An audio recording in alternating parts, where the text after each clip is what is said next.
C'est un type intelligent. Il va rencontrer le président Poutine, je crois, la semaine prochaine à Moscou. Son conseiller Steve Witkoff est pourtant au cœur d'une polémique.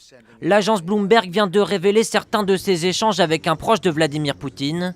L'appel date du 14 octobre dernier. Mon ami, tu penses qu'il serait utile que nos patrons se parlent au téléphone ? Certainement, j'ai dit au président que vous avez toujours voulu un accord de paix. Tu sais que j'ai le plus profond respect pour le président Poutine. L'ancien avocat et ami très proche de Donald Trump a lui aussi fait fortune dans l'immobilier, avant de devenir envoyé spécial des États-Unis. Comprenez l'homme qui négocie à l'étranger. Depuis sa nomination, il a voyagé au moins 5 fois en Russie, mais jamais en Ukraine. Et dans ce même appel, il suggère à ce conseiller ce qu'il dirait à la place de Vladimir Poutine pour flatter Donald Trump et négocier plus facilement avec lui. Je réaffirmerai simplement que vous félicitez le président pour l'accord de paix à Gaza, que vous l'avez soutenu, que vous respectez son engagement pour la paix. L'envoyé spécial lui suggère même les conditions qu'il pourrait imposer au président américain. Bon, de toi à moi, je sais ce qu'il faut pour conclure un plan de paix. La région de Donetsk et un échange de territoire quelque part. Une stratégie que les Russes semblent avoir suivie à la lettre. Dans un autre appel, quelques jours plus tard, ces derniers comptent bien s'attirer